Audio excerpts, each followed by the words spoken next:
Hi guys, this is Ben Clapham, the Monitoring and Evaluation Advisor from the MSM Initiative, and this is my colleague Mariah Klepp, Hi! the Grants Administrator.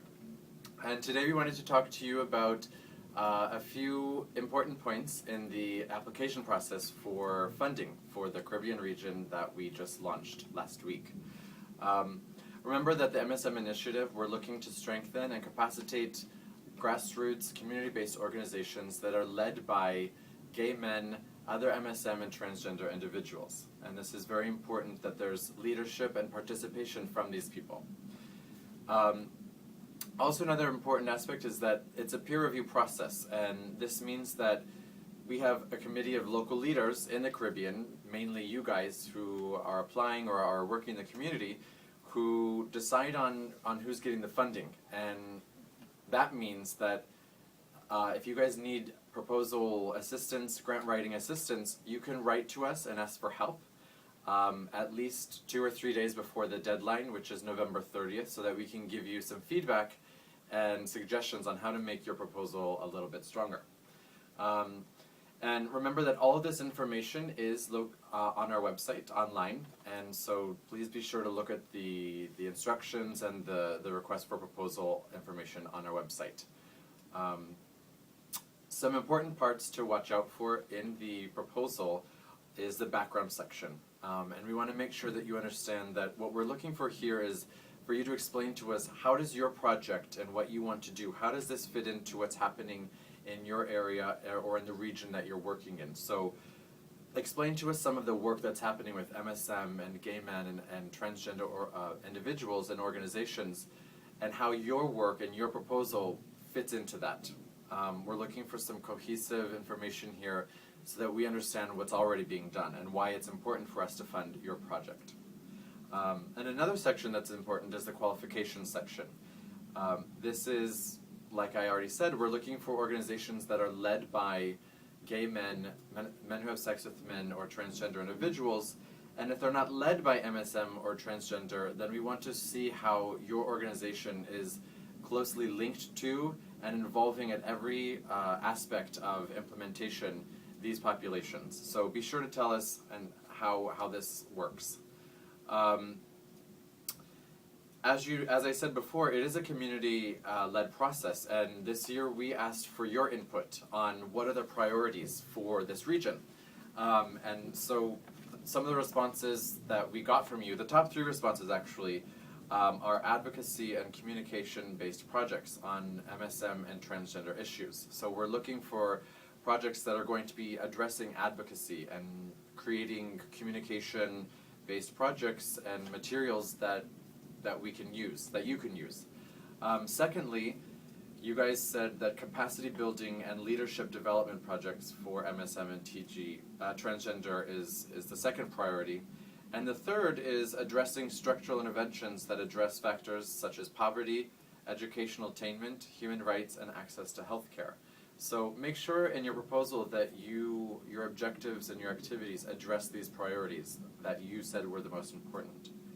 And finally, we would like you to know that amfAR and the MSM Initiative value innovation. And innovation can mean different things depending on where you are coming from.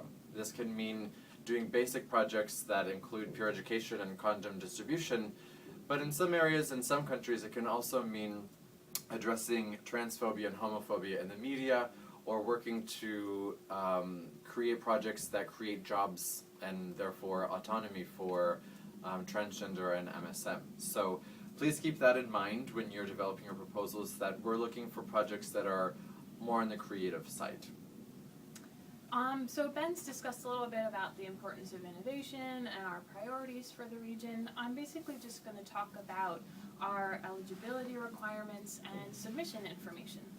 So as Ben said, the information about this RFP can be found on our website. In the RFP, you can find also our application form and our budget and justification form, which are 2 forms that you need to download and complete in order for your application package to be complete. Now, the RFP is available in English, French, and Spanish, so depending on what language you're most comfortable with, the information is there for you to read. So like I said, those two forms are really important for you to download and complete. The instructions are there also for those two forms, and although they're long, they're really important, so please do read them carefully before you start completing your forms, because they're really going to help you as you're completing everything that you need to. Also, we'll answer any questions that you have about the application form or a budget form, so please send us an email. We're always happy to help. Before you even get to the application form and the budget form, we do have a couple of eligibility requirements that groups must meet in order to submit an application packet or even be considered for potential funding. The details of these eligibility requirements are in our RFP. We also have an eligibility assessment in our application form that will help you determine whether your group is considered eligible for funding, so please make sure you do check that out. We will also accept your application and your budget forms in Spanish or French if you're more comfortable completing your forms in those languages. All that we ask is that you also submit an English translation for each of those forms. It doesn't need to be a professional translation. We'll accept an English translation that's generated from an online translation tool such as Google Translate. And don't forget to submit your forms by our deadline date, which is November 30th at 5 p.m. here in New York time, because we won't accept applications that are submitted late. So please, we hope to hear from you. We hope to receive an application form from you, and the best of luck. Thank you. And don't forget, even if you are a current grantee, if you're currently receiving funding from us, you can still apply for new funding this year. So good luck, guys. Thanks.